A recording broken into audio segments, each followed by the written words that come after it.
नमस्कार दोस्तों, कैसे हैं आप लोग। इस्लामिक एमिरेट ऑफ अफगानिस्तान, जो कि तालिबान ने अफगानिस्तान को नाम दे रखा है, इसके जो सुप्रीम लीडर है हैबतुल्लाह अखुंडजादा, इन्होंने कल यानी कि संडे को अनाउंसमेंट किया कि अब से अफगानिस्तान के अंदर ओपियम कल्टीवेशन को बैन किया जाएगा। ओपियम को इस्तेमाल किया जाता है हेरोइन बनाने में, और हेरोइन एक ड्रग है जिसको लोग नशा करने के लिए इस्तेमाल करते हैं। जो अफगानिस्तान की जनता है वो भी बहुत हीरोइन कंज्यूम करती है और बहुत सारा हीरोइन अफगानिस्तान के बाहर एक्सपोर्ट किया जाता है। तो अभी के लिए ये ओपियम अफगानिस्तान के अंदर बैन हो गई है। पॉपी कल्टीवेशन भी इसको बोला जाता है। पॉपी एक फ्लावर होता है, जब ये ब्लूम करता है तो कुछ इस प्रकार से ये फ्लावर यहां पे नजर आ जाता है। इस समय पे ओपियम हार्वेस्ट सीजन चल रहा है, मतलब ये जो फ्लावर से ये पूरी तरीके से ब्लूम पे है, इनको हार्वेस्ट करो और हार्वेस्ट करने के बाद मार्केट में बेचो।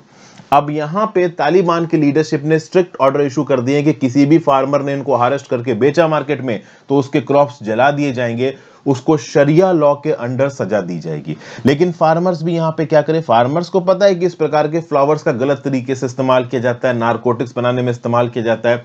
लेकिन ये फार्मर भी क्या करें, इनको तो खाने पीने के लिए कुछ चाहिए ना। अफगानिस्तान में कोई इंडस्ट्री तो है नहीं, पूरी दुनिया में तालिबान के ऊपर सैंक्शंस हैं, इंटरनेशनल एड कोई आ नहीं रही, वहां का फार्मर खाएगा क्या।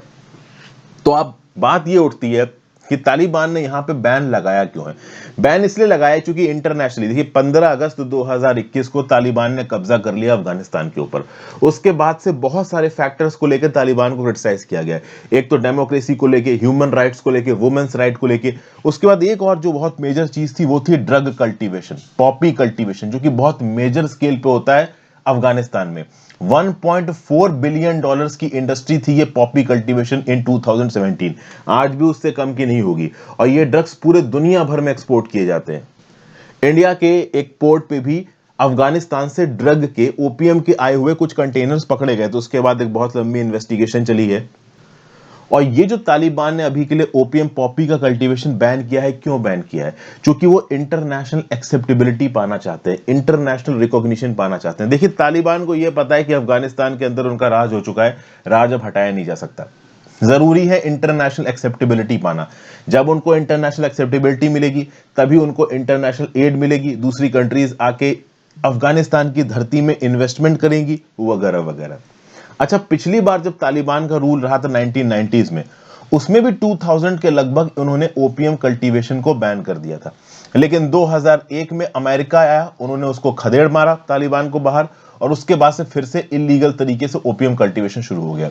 वैसे बताया यह जा रहा है कि तालिबान ने भले ही ओपीएम कल्टीवेशन को बैन कर दिया है, लेकिन तालिबान के अंदर के बहुत सारे ऐसे लीडर्स हैं, बहुत सारे ऐसे छोटे छोटे ग्रुप्स हैं जिनका यह बोलना है कि ओपीएम पॉपी कल्टीवेशन बैन मत करो, इससे तालिबान एज एन ऑर्गेनाइजेशन की बहुत कमाई होती है। लेकिन कुछ लीडर्स का बोलना है कि तालिबान को एज एन ऑर्गेनाइजेशन नहीं फंक्शन करना है, अब अफगानिस्तान के लीडर्स की तरह फंक्शन करना है। एज अ लीडर हमें इंटरनेशनल एक्सेप्टेबिलिटी चाहिए, सिर्फ पॉपी कल्टीवेशन पे पूरी कंट्री को नहीं चलाया जा सकता। तो इसको बैन कर दिया गया। बैन करने की एक वजह और है, अफगानिस्तान में बेसिक खाने पीने की चीजों की कमी पड़ रही है। अब बेसिक खाने पीने की चीजों की कमी पड़ेगी और अफगानिस्तान की ज्यादातर फर्टाइल लैंड्स में पॉपी उगाया जा रहा है, तो बेटर यह रहेगा कि पॉपी हटा के व्हीट, मक्का, गेहूं, चावल जैसी चीजें उगाओ, ताकि जो भी यहां पे एग्रीकल्चर प्रोडक्शन हो वो अफगानिस्तान के लोग खा पी सके। अच्छा, एक और बहुत बड़ा फ्लॉ है। देखिए, आप पॉपी कल्टीवेशन हटा दोगे तो उसके बजाय क्या उगाओगे? गेहूं उगाओगे, चावल उगाओगे। चावल एक बार को शायद अफगानिस्तान में उतना ना उग पाए, क्योंकि पानी बहुत चाहिए होता है चावल की खेती के लिए। लेकिन व्हीट, मक्का, इस प्रकार के हार्डी क्रॉप्स, मिलेट्स, ये सब बहुत आसानी से उग सकते हैं अफगानिस्तान की जमीन पे। अब जब 2000 में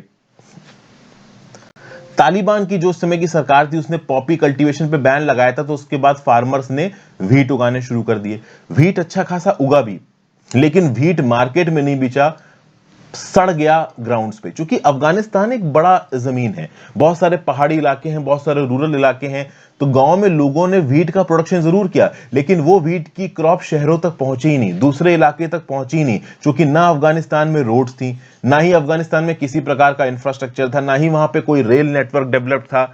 और 2000 से लेके आज 2022 चल रहा है, कोई बहुत ज्यादा डेवलपमेंट अफगानिस्तान के अंदर आज भी नहीं हुई है। तो आज के डेट में भी ये पॉपी के पौधे हटा के अगर अफगानिस्तान के फार्मर्स व्हीट उगाने लगे, तो व्हीट को ओवरऑल शहरों तक पहुंचा पाना, दूसरे पार्ट्स तक पहुंचा के उनको बेच पाना, ये बहुत मुश्किल होगा। रोड्स और इंफ्रास्ट्रक्चर की तरफ तो अफगानी लोगों का ध्यान ही नहीं गया है। पिछले 20-25 सालों से वो जंग ही लड़ रहे हैं। अगर ओपीएम प्रोडक्शन की बात की जाए तो दुनिया का सबसे बड़ा प्रोड्यूसर है ओपीएम का अफगानिस्तान। अगर 2021 में देखो तो तालिबान के राज के अंदर 6000 टन ओपीएम पैदा हुआ है, ये जो पॉपी प्लांटेशन पैदा हुई है, जिससे 320 टन प्योर हीरोइन बनाया जा सकता है। यह प्योर हीरोइन सेंट्रल एशिया और पाकिस्तान के थ्रू यूरोप और यूएसए में भेजा जाता है। ये रहा अफगानिस्तान, ऊपर की तरफ सेंट्रल एशिया है, तो सेंट्रल एशिया में रोड के रास्ते यूरोप पहुंचा, और नीचे है पाकिस्तान, तो पाकिस्तान में कराची पोर्ट में जाके इनके ओपीएम के कंसाइनमेंट्स लोड होते थे और दुनिया भर में चुपचाप से इलीगल तरीके से एक्सपोर्ट कर दिए जाते थे। जब यूएस और बाकी इंटरनेशनल पार्टनर्स ने अफगानिस्तान में हमीद करजाई की सरकार को बचा के रखा हुआ था, अशरफ गनी की सरकार को बचा के रखा हुआ था, उस समय पे यूएस ने लगभग $8 बिलियन खर्च हुए ताकि अफगानिस्तान के फार्मर्स को ओपीएम की खेती से दूसरे प्लांट्स की खेती की तरफ लेके जाया जाए। ये $8 बिलियन भी बर्बाद हो चुके हैं, क्योंकि जो भी तालिबानी इलाके थे वहां तो देखो ओपीएम ही उगाया जा रहा था, और 80% ओपीएम हीरोइन जो कि अफगानिस्तान के अंदर उगाई जाती है वो यूरोप और यूएस के मार्केट्स में बिकती है। Proper illicit drug supply chain यहां पे चालू है। और इस बीच में जो भी थोड़ा बहुत ओपीएम के पौधे से तालिबान या फिर कह लीजिए अफगानिस्तान का फार्मर कमा लेता था, वो भी बंद हो जाएगा, क्योंकि तालिबान ने अब ओपीएम की खेती के ऊपर बैन लगा दिया है। इस समय पे देखिए 95% अफगान्स बहुत क्रिटिकली फूड स्टार्व्ड है, उनके पास खाने तक के पैसे नहीं है, they don't have enough to eat. अब जब उनके पास खाने के पैसे नहीं है, उनकी पॉपी की फसल जमीन पे खड़ी हुई है, उसको बेच के थोड़ा बहुत पैसे पाके वो गेहूं चावल खरीदने के मूड में थे। अब तालिबान बोल रहा है कि हम पॉपी के पौधे जला देंगे, तो वहां का आम किसान करे क्या? तो बेसिकली इंटरनेशनल कम्युनिटी को अफगानिस्तान के अंदर जाना चाहिए, मदद करनी चाहिए। अब ये सब तो कहने की बातें हैं, तालिबान अपनी इंटरनेशनल एक्सेप्टेबिलिटी को बढ़ाने के लिए ऐसा कर रहा है, लेकिन आगे आने वाले 1 से 2 साल अफगानिस्तान की फार्मर्स के लिए बहुत खतरनाक, बहुत ट्रिकी, बहुत टफ होने वाले हैं। एक छोटी सी न्यूज़ थी जो कि मैंने यहाँ पे आपके साथ डिस्कस की। आई होप कुछ ना कुछ यूजफुल आपको जानने को मिला हो। अपने व्यू पॉइंट नीचे कमेंट बॉक्स में देके जाना, वीडियो को लाइक और शेयर कर देना। अब दोस्तों मेरा यहां पे आपसे एक सवाल है, 2 फ्रेजेस मैं आपको बताऊंगा। एक फ्रेज है गोल्डन ट्राइंगल, ध्यान सुनिएगा, एक फ्रेज है गोल्डन ट्राइंगल और एक फ्रेज है गोल्डन क्रेसेंट। गोल्डन क्रेसेंट क्या है और गोल्डन ट्राइंगल क्या है, इसको प्रॉपर तरीके से इंटरनेट पे पेरूज करिए और नीचे कमेंट बॉक्स में जवाब दीजिए। फिर से सुनिए, what is golden triangle, what is golden crescent, इसका डिटेल्ड जवाब नीचे कमेंट बॉक्स में लिखिए। बताइए अफगानिस्तान गोल्डन क्रेसेंट में आता है या गोल्डन ट्राइंगल में आता है?